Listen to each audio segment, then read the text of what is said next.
Eh, Antes de nada, recuerdo, el próximo viernes no tenemos clase, ¿de acuerdo? Y la última clase será el viernes 7 de julio, con lo cual, con la clase de hoy nos quedarían dos momentos de reflexión, ¿de acuerdo?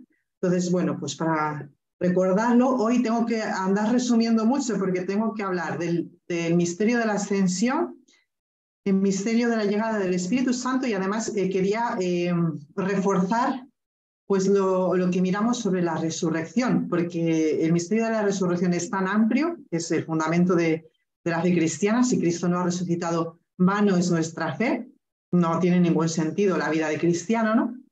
Somos los más desgraciados de los hombres, dice San Pablo, si Cristo no ha resucitado, y es muy importante entrar en el misterio de la resurrección.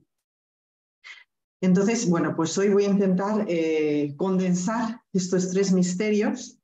Vamos a empezar en nombre del Padre, del Hijo y del Espíritu Santo. Amén. Pues invocando al Espíritu Santo y vamos a hablar del día de Pentecostés, pues para que este curso pues sea inspirado por él y que me dé a mí pues las palabras que nos puedan ayudar a todos para entrar en la gracia de estos tres misterios, ¿no? De la resurrección, de la ascensión del Señor y de la venida del Espíritu Santo. Y bueno, pues vamos a seguir un momento más con la resurrección, porque la otra vez recordáis que hablamos como tal del gran acontecimiento y de la veracidad y la absoluta seguridad que tenemos que tener de que Jesucristo ha resucitado, como dice el catecismo, ¿no? Acontecimiento histórico demostrable por la señal del sepulcro vacío y la realidad de los encuentros de los apóstoles, dice el catecismo en el número 647. Pero no por ello la resurrección pertenece al centro del misterio de nuestra fe, aquello que sobrepasa la historia. Y por tanto, como es el centro de nuestra fe, vamos a seguir un poquito con la resurrección. Y con las apariciones en concreto, por lo menos me gustaría ver un poquito el primer día de la resurrección, ¿no? Vamos a destacar tres puntos que a mí me llaman mucho la atención, que son, en concreto, que Jesucristo siempre lleva la iniciativa. Si vemos todos los momentos de las apariciones, nadie le espera, ¿no? Esto ya lo dijimos el otro día. Nadie le está esperando y de hecho esa es la principal razón por la cual le cuesta reconocerlo. Algunos dicen, no podían creer de la alegría, ¿no? Era algo absolutamente asombroso lo que le sucedió. Nadie se lo esperaba, porque los judíos esperaban la resurrección para el fin de los tiempos, pero no para ese momento de su historia, ¿no? De su vida, de repente ven a Jesucristo resucitado y come con ellos, etc. Entonces Jesucristo es quien lleva la iniciativa. El otro punto que tenemos que fijarnos siempre, Jesucristo siempre hace oficio de consolar, no hace oficio de acusar. Es verdad que a los discípulos de Emaús como que les reprocha, ¿no? Y a los hombres les dice, ¿cómo no habéis creído a las mujeres esta mañana, ¿no? Pero es un reproche, pero no es una acusación. Jesucristo está consolando. Nadie le espera, pero no les reprocha, os lo dije, ¿por qué no me habéis creído? Sí que es verdad que dice, estaba en las Escrituras, pero no es, como digo, un reproche como puede hacer el demonio en nuestra vida. No, tú has hecho eso, tú has hecho esto y lo hace para hundir, sino Jesucristo siempre está levantando, ¿no? Levantando los ánimos y levantando a sus apóstoles pues, que habían caído, ¿no? Que habían caído en la desesperanza. Y otra cosa que a mí también me llama mucho la atención es la rapidez en la consolación. Y esto pues también nos tiene que enseñar mucho en nuestra vida, ¿no? Porque lo que le sucede a los apóstoles es lo más... Ellos han contemplado lo más trágico que pueda suceder, yo creo que a ninguna persona nunca, ¿no? Porque Jesucristo, el sufrimiento de Jesucristo injusto, inocente, es algo que sobrepasa pues todo el sufrimiento, ¿no? Ya lo hemos visto, todo el sufrimiento humano. ¿Por qué? Porque Él es Dios, al mismo tiempo de hombre, y tiene esa capacidad de cargar sobre sí todas las consecuencias del pecado. Y por lo tanto, ellos han seguido a una persona que les ha prometido todo, ¿de acuerdo? Que han visto grandes signos de Él, grandes milagros, y de repente como que todo se les deshace. Y es una causa más que suficiente como para caer sino la desesperación era una gran desesperanza, ¿no? Porque el consuelo de Israel, el Mesías, de repente parece que se les difumina, ¿no? El gran rey de Israel que debía reinar les ha muerto. Y es la gran causa que podemos tener todos de desesperación, ¿no? De decir, pues es que todo lo que esperaba en la vida se ha derrumbado, ¿no? Aquella persona se ha muerto, yo qué sé, un suceso traumático, ¿no? Y algo que a mí me llama mucho la atención es la rapidez en que Jesucristo consuela.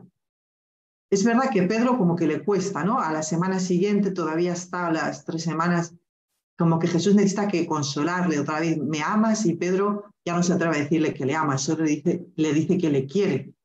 Pero, sin embargo, relativamente es un consuelo muy rápido en el tiempo, porque vemos que 40 días después, 50 días después, Pedro es otra persona. Pedro ha perdido el miedo, ¿no? Pues esto nos tiene que enseñar cómo cuando está Jesucristo con el Espíritu Santo, podemos recibir gracias de este orden, ¿no? Que de repente algún suceso, pues ya digo, traumático o algo que no entendemos en esta historia, de repente como que se encaja, y esto es una gracia de Jesucristo resucitado en nuestra vida, ¿no? Jesucristo se hace presente en nuestra vida y como que viene con este consuelo. Y no es que nos quitara el sufrimiento anterior, sino que le ha dado un nuevo sentido y nos ha abierto un camino nuevo. Esta es la gracia de la consolación de Jesucristo. Y primeramente, pues me quiero fijar en la primera aparición, pues que como es obvio, como dice San Ignacio, ¿no? Se apareció a su madre, pero ya esto es antiquísimo, o sea, ya en el siglo VIII, San Epifanio tiene un librito, es un escritor de siglo VIII, Epifanio, de Vida de María, pues ya lo da por hecho, que la primera aparición es a María, o sea, es como que es obvio, no surge ninguna duda, aunque no esté escrito, pero bueno, hay muchas cosas que no están en la Biblia, porque dice San Juan que si no habría libros suficientes, sin embargo han sucedido, ¿no?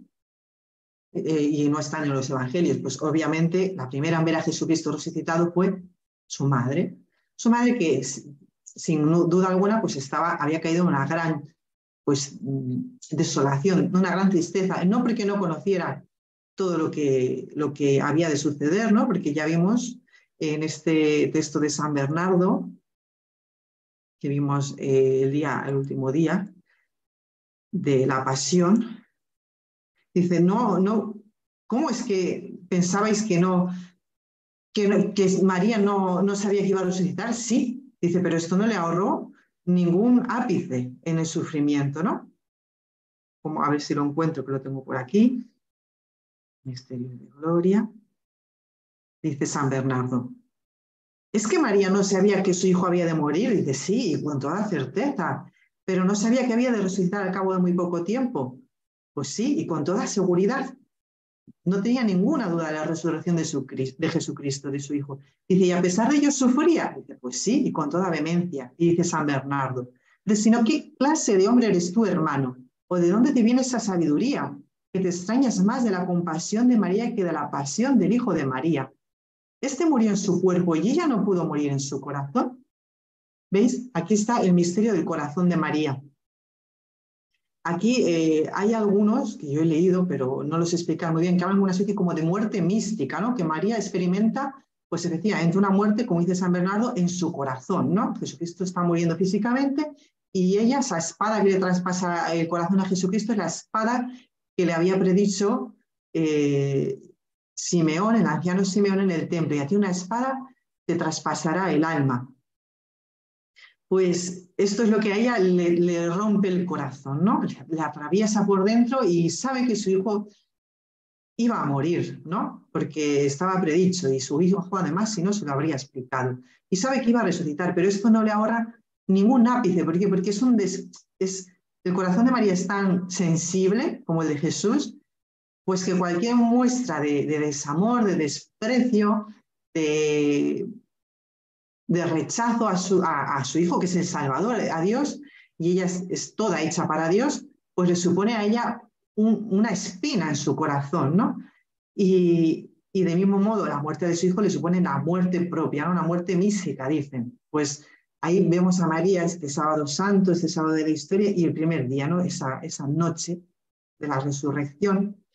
y pues cómo Jesús pudo hacérsele presente, ¿no? Yo me imagino, yo me he hecho mi propia composición del lugar y aquí pues con mucha libertad, sin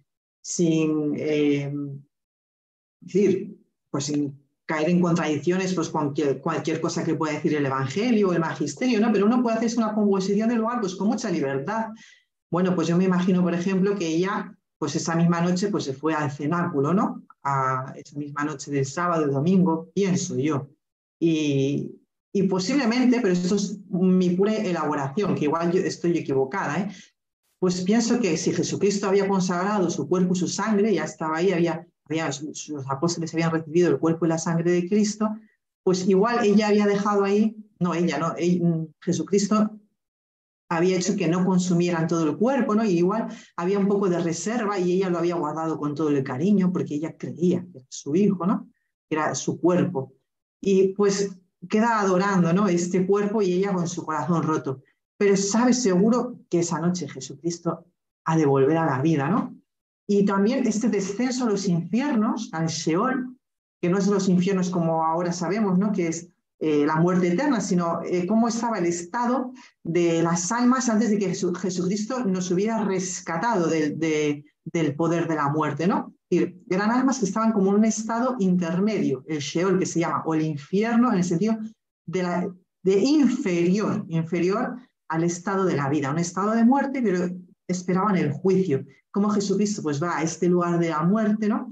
Y ahí rescata a Adán, rescata a Eva, la primera mujer, y yo me quiero imaginar, pero es pura elucubración, pues que María con su alma de alguna manera también es trasladada a ese Sheol, a ese lugar de muertos, ¿no? Pues con un corazón roto, destrozado, y ahí pues pasa ese sábado santo y por esa noche de resurrección me gusta imaginarme, ¿no?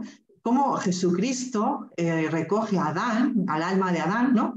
Y de Eva, y María también recoge el alma de Eva, de la primera mujer, y juntos, pues, van al paraíso, ¿no? En el alma, ¿no? Vamos, me gusta imaginármelo así. Y luego ya, pues, Jesucristo vuelve con su cuerpo glorioso y María es reanimada, es como vuelta a una nueva vida, ya con su hijo resucitado, donde su hijo ya no puede morir, ¿no? María dice las lamentaciones, ¿ves si hay dolor como mi dolor? Dice el libro de las lamentaciones. Pues efectivamente, después de Jesucristo no hay ningún dolor como el de María. Tenemos que tener la certeza, ¿no? De esto.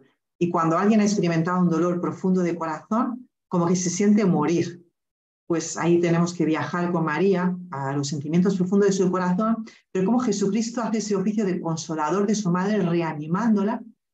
Y bueno, pues meternos en esa escena, ¿no? Dice San Ignacio, que a mí me parece precioso, y esto es fundamental cuando meditamos el rosario, cuando meditamos el Evangelio, pedir lo que necesitamos, ¿no? Y lo que necesitamos en este momento, y es fundamental en nuestra vida, es la gracia para alegrarme y gozarme intensamente de tanta gloria y alegría de Cristo nuestro Señor.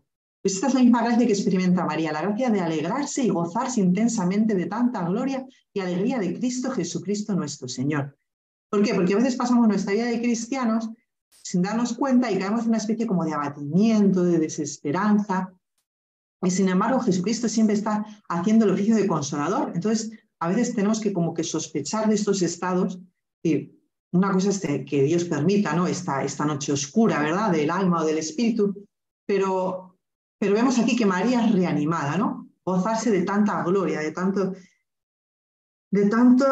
gozo de Cristo nuestro Señor, pedir esta gracia, porque además me acuerdo una catequesis del Papa Francisco, cuando se celebró el aniversario, bueno, la Compañía de Jesús fue suprimida 40 años, ¿no?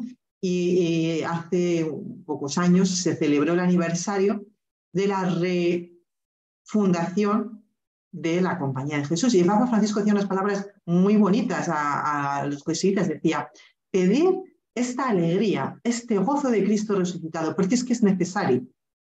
No solo es necesario quedarse en la pasión y pedir este dolor con Cristo doloroso, quebranto con Cristo quebrantado, sino experimentar esta alegría de la resurrección, porque si no experimentamos la alegría de la resurrección, es imposible que luego podamos compartir sus padecimientos, como dice San Pablo. San Pablo nos dice compartir sus padecimientos para llegar a la alegría de la resurrección. San Pablo dice experimentar la fuerza de la resurrección, ¿para qué? Para luego poder llegar a compartir sus padecimientos y ser testigos de Cristo. ¿De qué Cristo? De Cristo resucitado, muerto pero resucitado. Si Jesucristo no nos da a experimentar de alguna manera su presencia gloriosa, tampoco vamos a recibir la gracia de acompañarle en sus sufrimientos. Nos vamos a quedar como los apóstoles, un paso atrás, ¿no? El miedo nos va a vencer, el miedo nos va a vencer. Pero cuando ya Jesucristo se muestra resucitado, los apóstoles pierden el miedo, porque ya saben que nadie ni nada tienen fuerza contra ellos. Bien, pues brevemente ahí hemos dejado el misterio de la madre, yo diría madre resucitada, ¿no? Una madre que es de vuelta a la vida en su alma, en esa alegría para poder cumplir su oficio de madre, ¿no? De madre de la Iglesia y madre de cada uno de nosotros. Vamos a María de Magdalena, María de Magdala, que a mí es una persona que me apasiona y medito muchísimo en ella y creo que a todos nos tiene que impresionar mucho, ¿no? Dice que es apóstol de apóstoles. Este es el oficio de las mujeres, que a mí también me hace reflexionar mucho, ¿no? Porque ahora veremos también al resto de mujeres. Jesucristo tiene un orden de apariciones y se aparece primero a mujeres. Y Jesucristo no hace nada por casualidad, tiene un porqué, ¿no? Y bueno, pues podemos entrar en estos porqués. Pero lo cierto es que no es porque la mujer sea ni mejor ni peor, sino que lo cierto es que elige a mujeres, pues yo creo que la razón principal es porque le quieren más, iba a decir, ¿no? Porque tienen este anhelo más de Jesús, ¿no? De echarle más de menos y de alguna manera pues se merecen, entre comillas, haberle visto antes, ¿no? Verle antes, porque es que ¿quiénes estaban debajo de la cruz? Pues una mujer, es verdad que el discípulo amado también, y luego las tres mujeres, las tres Marías, ¿no? Pero el resto de apóstoles se supone que estarían mucho más atrás, escondidos. Pues Jesucristo tiene este detalle de consolación y de reconocimiento, ¿no? ¿Quiénes van al sepulcro? Pues las mujeres. Bueno, pues el hecho es que las hace apóstol de apóstoles, ¿no? Y esto también pues, nos puede dar alguna clave a nosotras, pues las mujeres dentro de la Iglesia, y yo qué sé, las mujeres que igual estamos pues, consagradas o que hemos tenido esa experiencia pues, de Jesucristo resucitado, ¿no? Cómo a veces Jesucristo elige a mujeres, vemos Santa Teresa o muchas otras a lo largo de la historia, que abren un camino y a los hombres como que les deja hasta deslumbrado, ¿no? Hacen este oficio pues, de apóstol de apóstoles, ¿no? Y en un mundo pues, predominantemente machista, como era pues, el de la época, ¿no? Y como sin querer ensalzar a las mujeres, que no se trata de eso, ¿no? Sino cómo Jesús, de hecho, a una mujer de la que había echado 7 demonios, o sea, que no era una mujer piadosa, digámoslo así, la restituye en su dignidad y la hace ser anuncio de anunciadores, ¿no? Evangelista de evangelizadores, o sea, es muy impresionante. Y porque es verdad que María Magdalena pues habla mucho de ella y ahora mismo dice, bueno, pues a lo mejor estos 7 demonios no eran los 7 pecados capitales, yo esto lo he oído, ¿no? Pero bueno, esto es mi opinión personal, pero pues puede ser rebatida, ¿no? Pero para mí, esta mujer, María Magdalena, es lo que a lo largo de la historia de la Iglesia pues ha ido considerando, ¿no? Es una mujer que fue rescatada de una vida pues mala, alejada de Dios, ¿no? Pues dice Leonardo Castellani, que a mí pues me gusta mucho, un autor de... Hoy los intérpretes racionalistas, en su prurito de originalidad, su manía de negar la tradición, han inventado que son 4 mujeres diferentes. La adúltera, la pecadora, la del Simón leproso, la hermana de María, la hermana de Marta y Lázaro, y luego la Magdalena. Y sin embargo, pues dice que cualquiera con un poco de intuición psicológica en el Evangelio de San Juan tiene la impresión neta de que esta es una misma mujer. Los gestos son iguales a sí mismo. Y esta es la impresión que ha tenido durante siglos la Iglesia. Es verdad, hasta el siglo XIX pues no se empieza a discutir si eran 4 mujeres o 3. A mí me gusta pensar que la misma María Magdalena de Simón leproso es la misma que ve a Jesucristo resucitado y la misma que le sacó 7 demonios y la misma que le le ungió la cabeza, le ungió los pies y la misma hermana de Marta y Lázaro. Bueno, esto es una opinión, ¿no? Y esta mujer, que no tiene una reputación de santa, pero que Jesucristo la ha transformado por completo, ¿no? O sea, es decir, el poder transformante de Jesucristo de cambiar un alma de raíz y en poco tiempo relativamente, ¿no? Un alma que viene a ser enamorada de Jesucristo, pues como Jesucristo no la deja ahí en un último lugar. Dice, bueno, como te has portado mal, y como van a hablar mal, van a decir que tú no te van a creer, pues tú para el último lugar.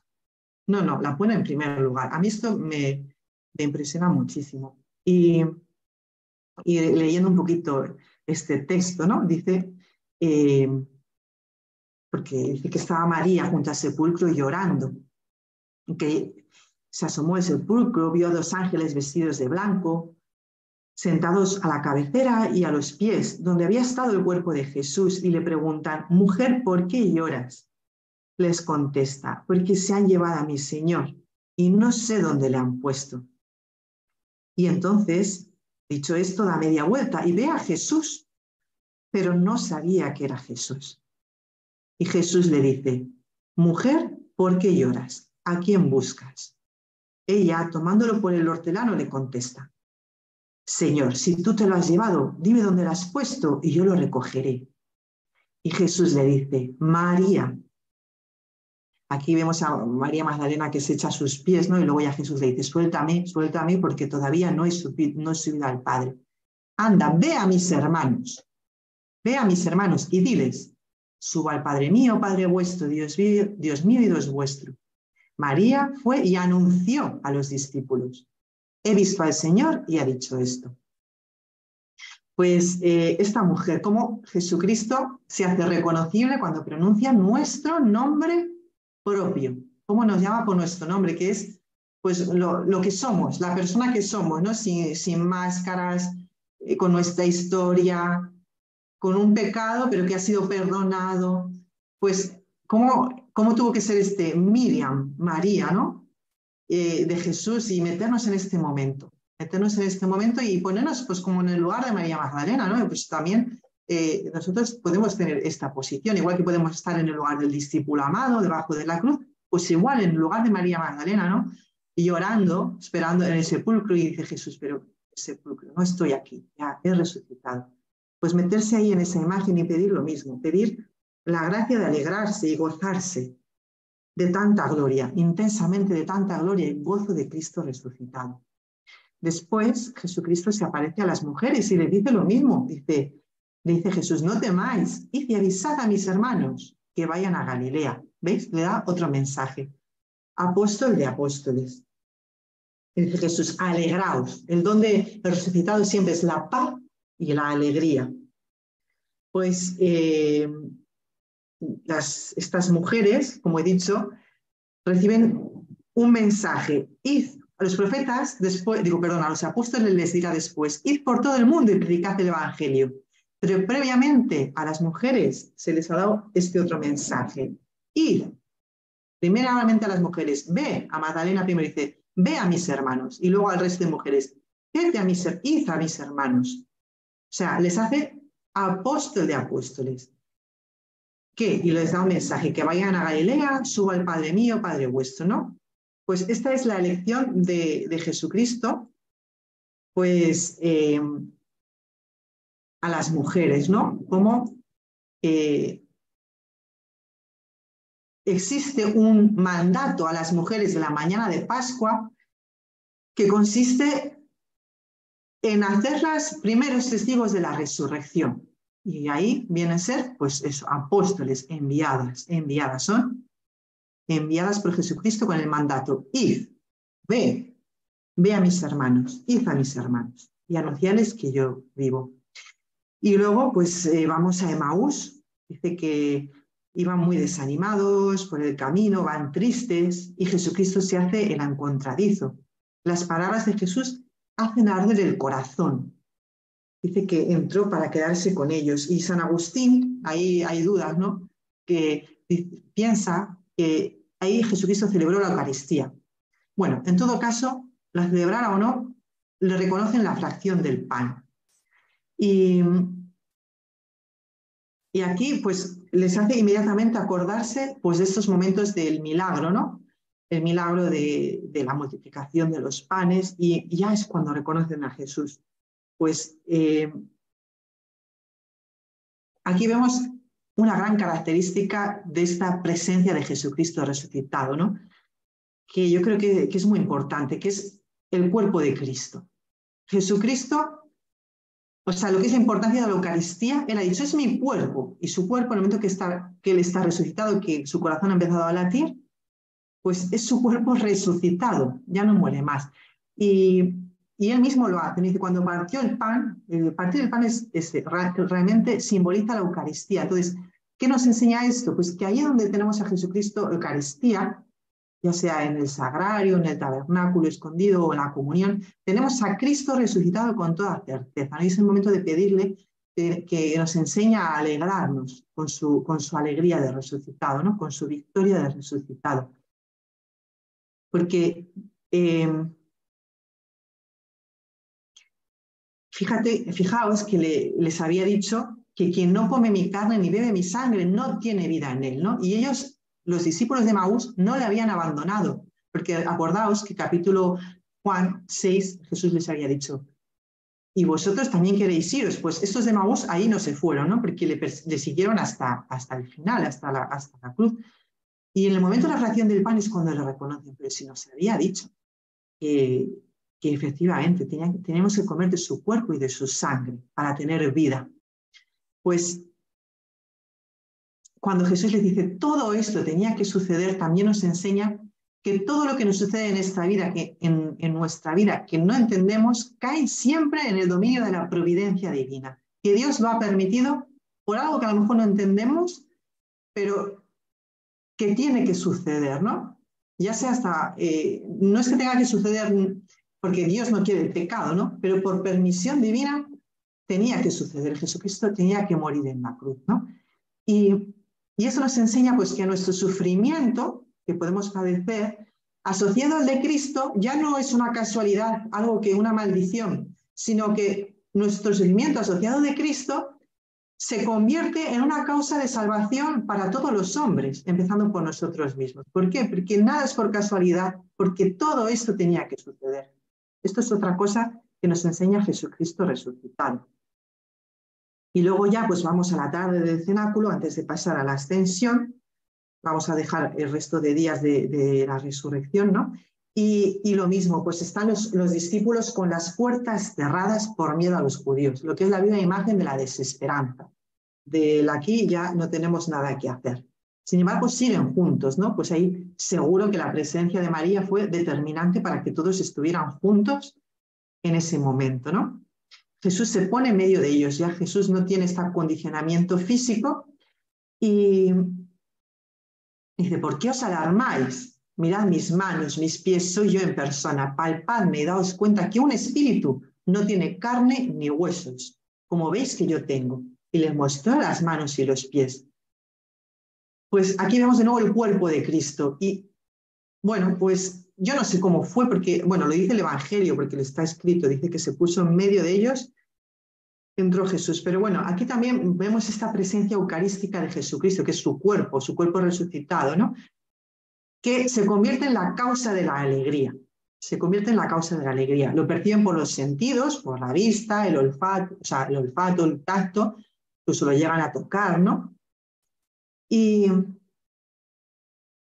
esto, pues, les exhala el aliento. Y aquí nos volvemos, y les da el espíritu. Aquí volvemos a este momento en que el ser humano es creado del barro, ¿no? Adán, y dice que Dios insufló aliento en sus narices. Pues lo mismo, Jesucristo les da la nueva vida del resucitado, de que les dio su espíritu, que es su aliento, son sinónimos. En hebreo, espíritu, aliento, viento, son todo palabras sinónimas, ¿no? Les reanima por dentro, nos da, Jesucristo resucitado nos da la verdadera vida por dentro y les da la misión y la capacidad de perdonar. Porque el perdón es la principal obra redentora de Jesucristo. Él ha muerto en la cruz por nosotros, ¿para qué? Para perdonarnos y llevarnos al Padre, ¿no? Como una virgen, dice San Pablo el otro día en la lectura. Pues esta es la obra principal de Jesucristo, el perdón y la misericordia. Y lo primero que les dice es, id y perdonad. Perdonad los pecados, a quienes les sean perdonados, a quienes le perdonéis les serán perdonados, y a quienes sean retenidos, quedarán retenidos. Pues ahí está el misterio de la redención, a los cuales asocia Jesucristo a sus apóstoles y con ellos a nosotros. Y fijaos, y ya paso a la ascensión, fijaos, como decía, que las tres grandes señales del resucitado pues son la paz, la alegría de la presencia del resucitado y la caridad. Y que todas estas vienen hoy actualmente, no solo hace 2000 años, cuando Jesucristo se aparece con su cuerpo glorioso y le ven y le tocan, sino ahora en la Eucaristía. Todas derivan de la Eucaristía. La presencia eucarística de Jesucristo es la que nos da la verdadera caridad, porque dice Jesús, si no coméis mi cuerpo, no bebéis mi sangre, no tenéis vida en vosotros. Y la verdadera vida que Jesucristo nos ha enseñado es dar la vida como Él, ¿vale? Este es mi mandamiento nuevo, que os améis como yo os he amado. Esta es la caridad que Él nos infunde, la vida, nueva vida que nos infunde. ¿Cómo? Comiendo de su cuerpo y de su sangre, comiendo su cuerpo y su sangre. Esta es la gracia de la caridad, la gracia de reconocer a Jesucristo en el otro, en el hermano.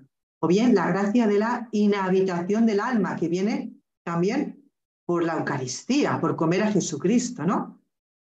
El alma en gracia, cuando estamos en amistad con Jesucristo, comemos de su cuerpo y de su sangre, y Jesucristo vive en nosotros, ¿no?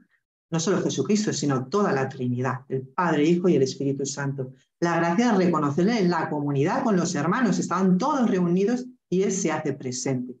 Lo mismo, es el cuerpo de Cristo resucitado.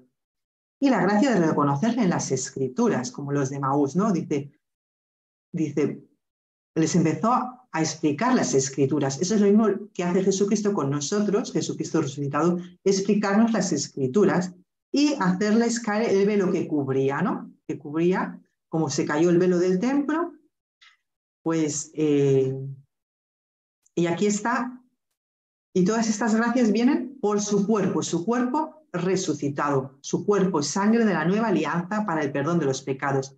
Esta realidad de la presencia eucarística de Jesucristo, Santa Teresa de Jesús la vivía de una manera extraordinaria. Ella venía incluso a reírse de aquellos que decían que cómo les gustaría vivir en tiempos de Jesucristo cuando estaba en carne mortal, y decía, si le tenemos igual en la Eucaristía.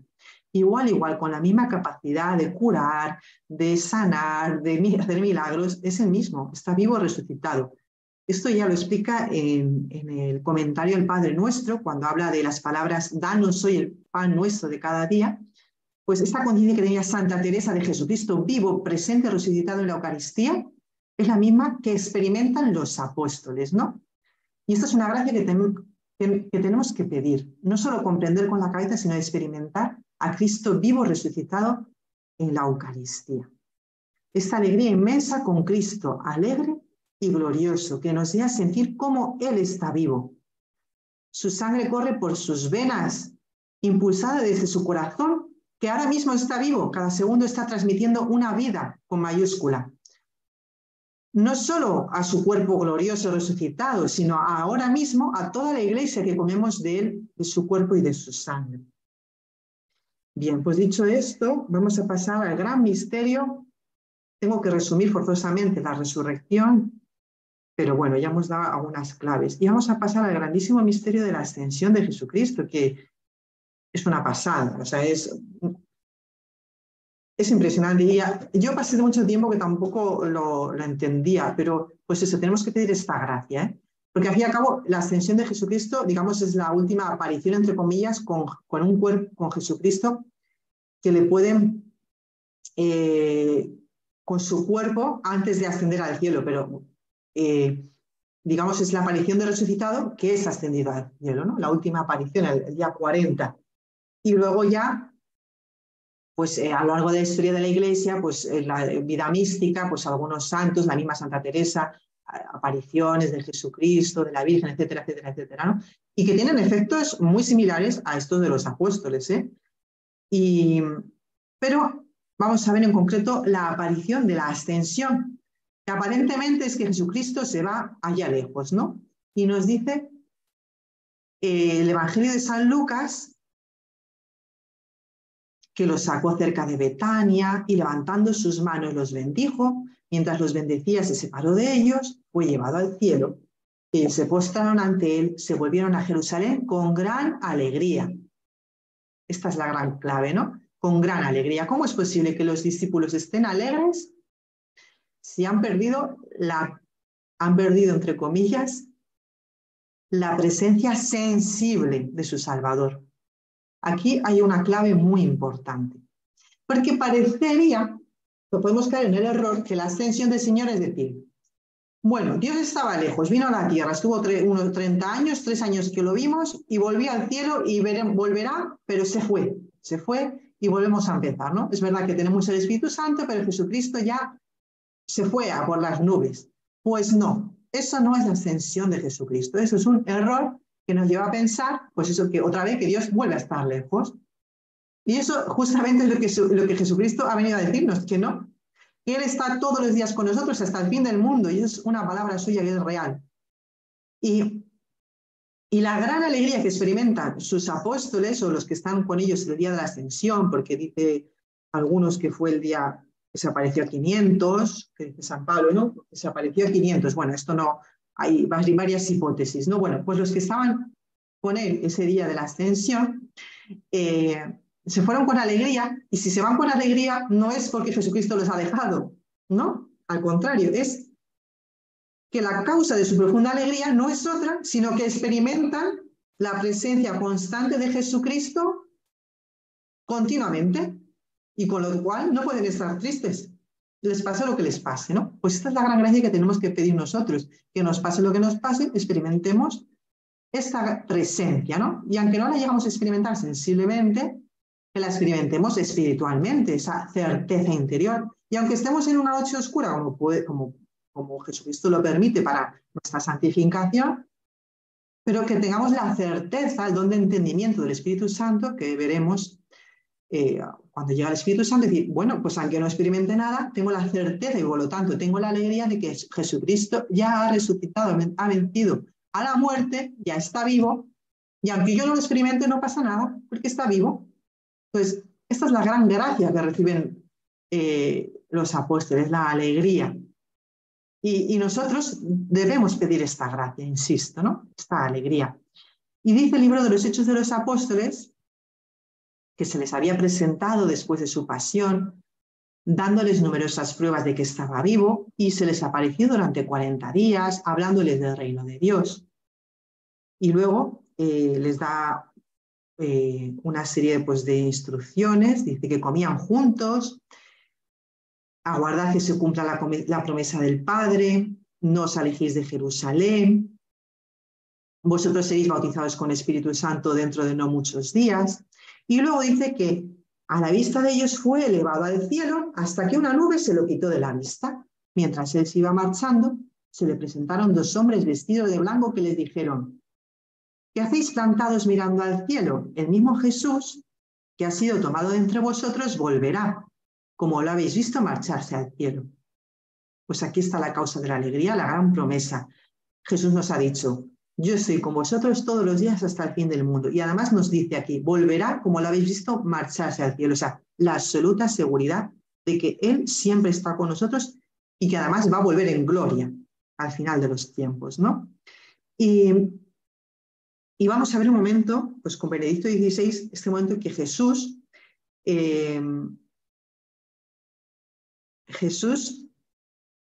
es llevado al cielo. Nos dice Benedicto XVI, en unas palabras que dio en Monte Cassino a los benedictinos, dice que estas palabras, fue elevado en presencia de ellos y una nube lo ocultó a sus ojos, tienen un significado aún todavía más profundo, que efectivamente es por lo que nos dice, que fue llevado al cielo y no lo vieron, lo dejaron de ver. Dice que aquí este sentido del verbo elevar tiene su origen en el Antiguo Testamento y se refiere a ser llevado a la realeza, ser rey, que toma posesión de la realeza. ¿Os acordáis?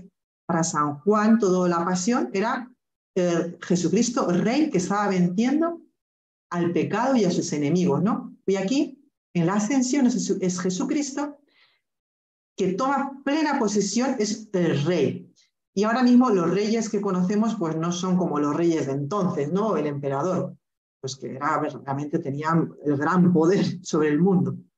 Pues Jesucristo aquí está mostrando que tiene un poder mayor incluso que el del emperador romano, ¿no? Ser elevado es ser llevado, es decir, subido al trono, y aquí el verdadero rey soy yo, soy quien ha vencido a la muerte. Es decir, la toma posesión del hombre crucificado y resucitado, del dominio de Dios sobre el mundo, del dominio de Jesucristo sobre el mundo, ¿no? La majestad de Jesucristo. Y luego aparte hay un sentido aún todavía más profundo que se simboliza en la nube. Esta nube es la nube del desierto, la nube del desierto que protege la marcha de Israel, la nube del Sinaí, la nube que cubre el tabernáculo, y es la misma nube que aparece el día de la transfiguración. Y aquí, ni más ni menos, nos está diciendo el Evangelio que Jesucristo no solo es el rey, sino que esta nube está representando la divinidad. Jesucristo en cada palabra del Evangelio nos está demostrando que es Dios, ¿vale? Pero aquí lo está dejando ya patente, revelado. Esta nube que le cubre está indicando que Jesucristo es Dios, pero esa divinidad de Jesucristo ha asumido por entero algo formidable, magnífico, que es un cuerpo humano, un alma humana. Y esto es algo admirable, esto es algo que no tenemos palabras para agradecer. Porque esto, ¿qué significa?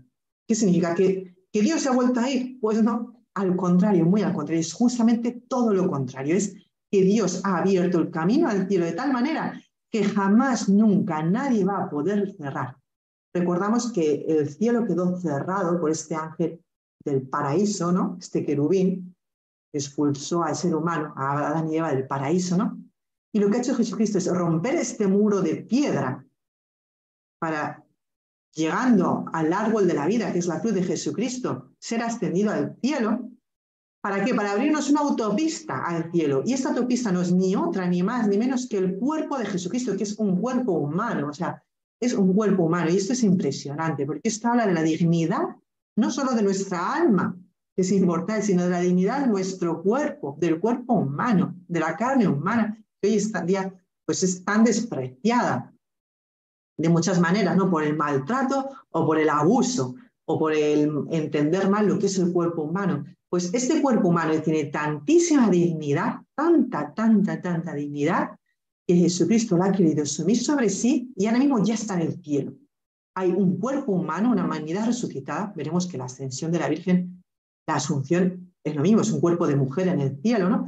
Pero la primera es el cuerpo de Cristo, que es ya el cielo aquí en la tierra, ¿vale? El hecho de que se oculta a los sentidos no quiere decir que no esté, sino que está oculto a los sentidos. Es lo que nos dice Santo Tomás de Aquino con la Eucaristía. Dice, los sentidos fallan, ¿vale? El tacto, el gusto, el olfato fallan, pero está presente, sustancial, Jesucristo con todo su cuerpo, su sangre, su alma y divinidad. Es lo mismo, es decir, Jesucristo ascendido al cielo no es que se va muy lejos, sino que el cielo está aquí, en medio de nosotros, y por lo tanto empezamos a participar de la vida del cielo, que es la vida de santidad, que es la vida, o sea, la comunión con Jesucristo, ¿no? Y eso ya empieza ya aquí en la tierra, ¿no? Que es lo que Jesucristo ha venido a traer, que es el reino de los cielos, o la vida eterna, aquí ya en la tierra, comienza aquí. Y esto es algo magnífico, formidable. Y nos dice el Papa Benedicto XVI que a mí esto es impresionante, porque esto es magisterio de la Iglesia, porque lo está diciendo un papa. Y fijaos lo que dice. Dice, la palabra cielo no está indicando un lugar sobre las estrellas, lo que acabo de decir, un lugar allá, muy lejos, 15.000 años luz, 15.000 años de luz, donde se acaba el confín del universo. No, sino algo mucho más osado, o sea, mucho más mayor, osado, osadía y sublime. O sea, mucho más que estar allá en las estrellas. Lo que quiere decir el cielo, atención, es que es Cristo mismo por su divinidad, porque allá donde está Dios está el cielo. Y quien comulga con Dios, comulga con el cielo y se hace cielo él mismo. Como Jesucristo es Dios, donde está Jesucristo, Y donde está su cuerpo, está Dios y está el cielo. O sea, Jesucristo, el cielo indica a Cristo mismo, es la persona divina que acoge por completo y para siempre a la humanidad. Ya no hay posibilidad de escaparse de Dios. Ya no hay un muro cerrado de hormigón. Hay una autopista abierta y el cielo está en medio de nosotros. El estar el hombre en Dios es el cielo. Nuestra comunión con Dios, nuestra comunión con el cuerpo de Cristo, con la Eucaristía, es ya el cielo aquí en la tierra, ¿no? Y la ascensión nos invita a una comunión profunda con un Jesús muerto que murió, pero que está resucitado y que está presente en la vida de cada uno de nosotros, invisiblemente presente, porque a los sentidos se ha ocultado. Santo Tomás dice, los sentidos fallan, pero no quiere decir que no esté presente, sino que se ha ocultado, pero está presente, ¿no? Y de ahí, dice, pues vuelve a decir Benito, que es la gran causa de la alegría, en que lo que había acontecido en la ascensión no es en realidad una separación, porque si no estarían tristes, porque en la separación todos estamos tristes, como cuando Jesucristo muere y es muerto, pues todos están tristes y abatidos, ¿no? Es que no es una separación, no es una ausencia permanente del Señor. Es que tenían en su interior la certeza de que el crucificado y resucitado estaba vivo. Y en él vivo, se habían abierto para siempre a la humanidad, no solo a la humanidad de Cristo, al cuerpo de Cristo, sino a todo el ser humano, las puertas de Dios, las puertas de la vida eterna. La ascensión de Cristo no implica una ausencia temporal del mundo, sino que inaugura una forma nueva y definitiva y perenne, es decir, para siempre, de su presencia. ¿Por qué? Porque está participando del poder regio de Dios. ¿Por qué? Porque Él mismo es Dios. Esta nube indica la divinidad de Jesucristo, que asume por completo una naturaleza humana, ¿no? Y que ya está en el cielo y el cielo está en medio de nosotros. Y porque quiero entrar en el misterio del Espíritu Santo, entonces voy a continuar brevemente con este, ¿no?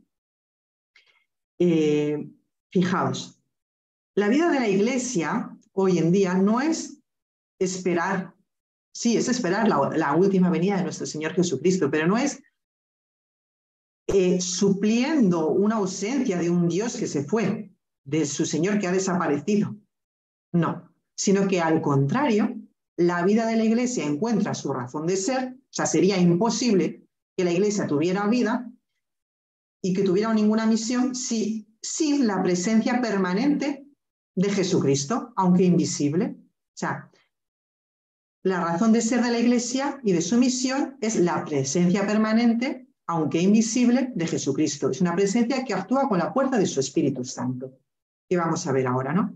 La Iglesia no desempeña la función de preparar la vuelta de un Jesús ausente, no, porque Jesús no se ha ido, sino proclamar la presencia gloriosa de manera ahora histórica, existencial en nuestras vidas y ontológica, es decir, que Jesucristo está presente, vivo, resucitado ahora.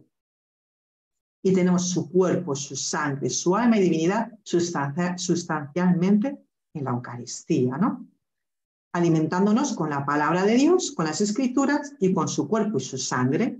Es de esa manera que la Iglesia avanza a lo largo de la historia.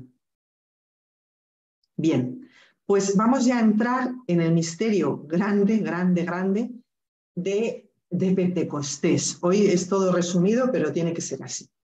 Pues nos dice el mismo texto de la Ascensión que la Ascensión, los discípulos, después nos dice el libro de los Hechos, que los discípulos permanecen reunidos en el cenáculo en torno ¿a quién? En torno a la Madre de Jesús, en ferviente espera del don del Espíritu Santo que Jesús había prometido. Dice que quedaos aquí hasta que recibáis la promesa de mi Padre, ¿no?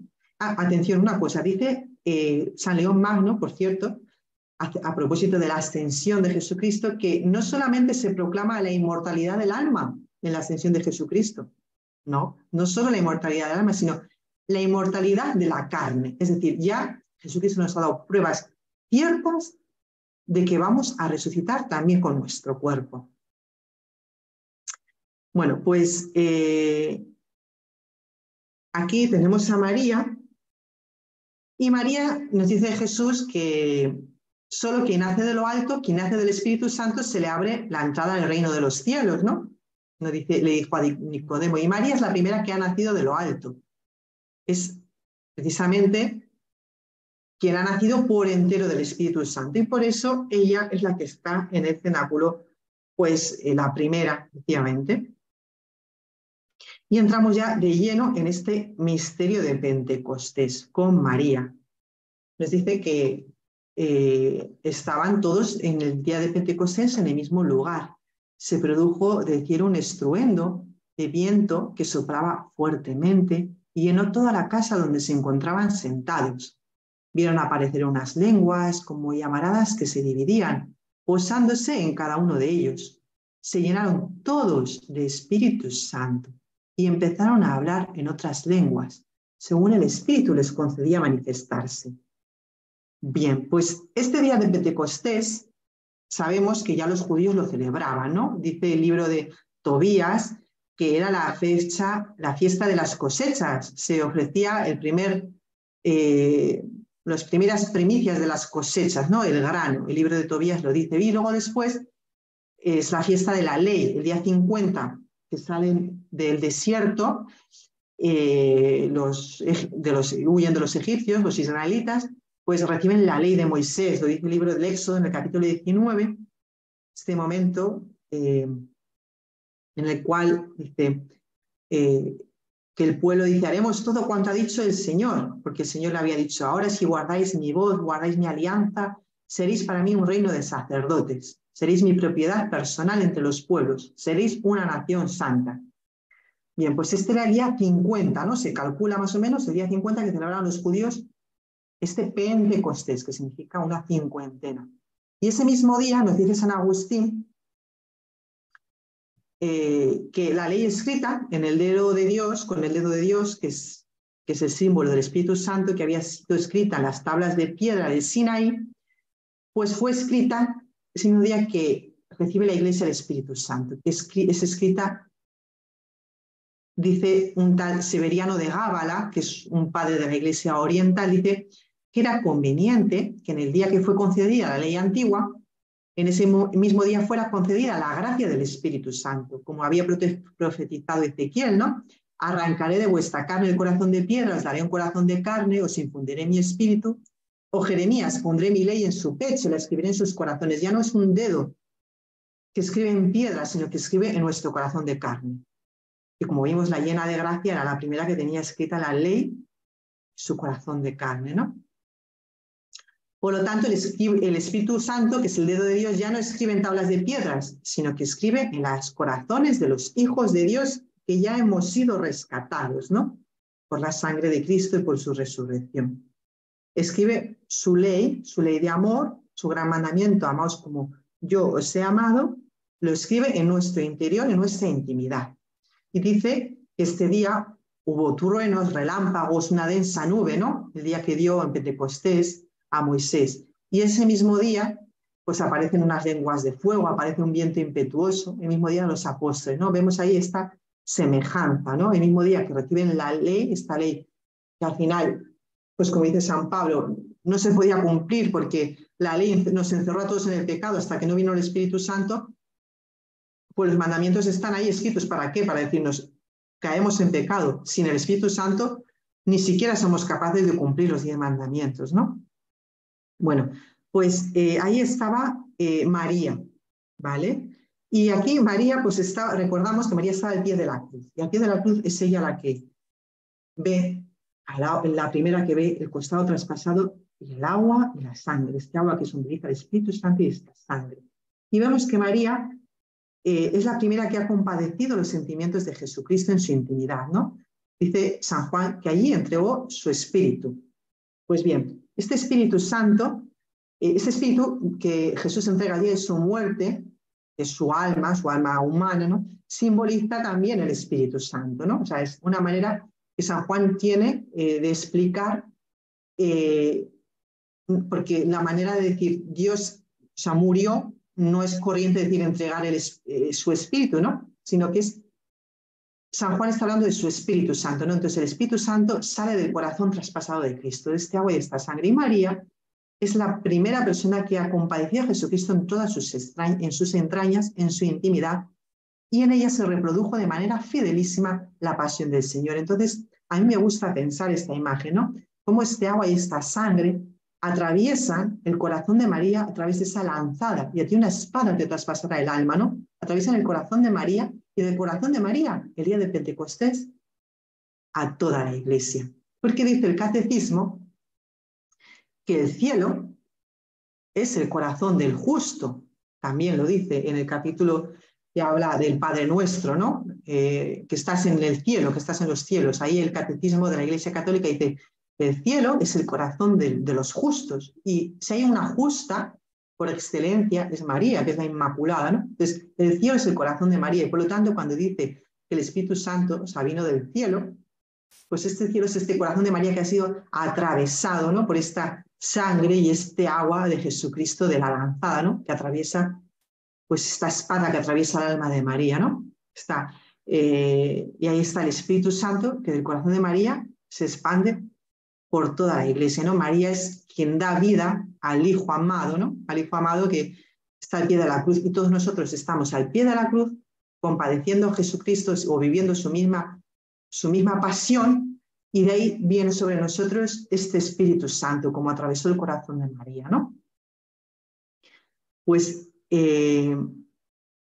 aquí, y ya voy terminando, dos ideas más que a mí, bueno, pues como el libro de Ezequiel, lo tengo que resumir forzosamente, dice, conjura el Espíritu, conjura, di al Espíritu, así dice el Señor, de los cuatro vientos ven, Espíritu, sopla sobre estos muertos para que vivan, ¿no? Pues como Ezequiel 37, cómo nosotros podemos contemplar, ¿no? Pues muchas veces la humanidad caída o amistades, amigos, personas pues que no conocen a Dios, no han conocido pues el amor de Dios, ¿no? Y cómo estamos llamados a conjurar como Ezequiel al Espíritu que venga de cuatro vientos, ¿no? Y que dé vida a estos huesos secos. Y ya, pues por último, para terminar, unas palabras de cómo es la acción del Espíritu Santo hoy en día en nuestra vida, ¿vale? Porque a lo mejor pensamos que el Espíritu Santo llegó y ya, y fue ese día, ¿no? Pero el Espíritu Santo no vino en Pentecostés y se fue como Jesús, ¿no? Dice, ya está presente. El Espíritu Santo vino, se hizo presente y ya no ha vuelto a dejarnos. No se ha ido, vino y se quedó. Bueno, estaba ya, ¿no? Pero en la efusión, los apóstoles recibieron su efusión, ¿no? Y esta presencia jamás ha sido abolida en la Iglesia. Hasta hoy mismo el Espíritu Santo prosigue en su Iglesia sin interrupción y manifestándose con las mismas señales y perceptible para todo hombre de buena voluntad. Por lo tanto, Pentecostés no es la conmemoración de algo que sucedió, sino algo que comenzó a suceder y que ahora está prosiguiendo visiblemente, presente entre nosotros. Y, por ejemplo, pues nos dice aquí, un autor, que en el día mismo de Pentecostés, el Espíritu Santo obra normalmente en todas las almas que han sabido revivir las solemnidades pascuales algo semejante a lo que ocurrió en otro tiempo con tanta brillantez. ¿Por qué? Porque la voluntad sincera del Padre es que yo experimente mediante signos cuasi evidentes la acción eficaz de Cristo y que Pentecostés constituya para mí la venida del Espíritu con poder. Y aquí hay unas palabras que a mí pues, me llegan mucho al corazón. Dice, en un momento en que la humanidad está destrozada, machacada, aprisionada como jamás nunca lo ha estado, en un momento en que el miedo, la atrocidad reina en el mundo, el Espíritu Santo nos empuja a los cristianos a vivir con una densidad de amor, de ternura y de libertad tan grande como la de los santos de todos los tiempos y tan desbordante como la de ellos. Jesucristo experimenta siempre el Espíritu y es a quien me quiere comunicar, de modo que el fruto del Espíritu cuando llega a Pentecostés o cuando lo pedimos depende no tanto de lo que Dios quiere, de Jesucristo quiere, porque Jesucristo me lo quiere comunicar, sino depende de nuestra esperanza, ¿no? Y nuestra esperanza no quiere decir que nos creamos geniales, sino al contrario. Experimentar esta impotencia para salvarnos incluso a nosotros mismos, incluso ayudar a los demás, es un momento de esperanza, ¿no? De la acción del Espíritu Santo. Y fijaos, qué preciosidad, y ya termino. Incluso Dios, Jesucristo, quiere comunicarnos su Espíritu hasta incluso borrar de nosotros las huellas de nuestros pecados precedentes. Y fijaos, la urgentísima necesidad de la Iglesia y del mundo nos da la certeza de que el Espíritu Santo quiere darnos la capacidad de convertir ambientes del mismo modo como sucedió en los comienzos de la Iglesia, ¿no? Con ese ímpetu. Dios quiere hacer las mismas maravillas, dice la liturgia, ¿no? Dios, obrando en nuestro interior, el Espíritu Santo, quiere hacer las mismas maravillas que hizo con los apóstoles el día de Pentecostés.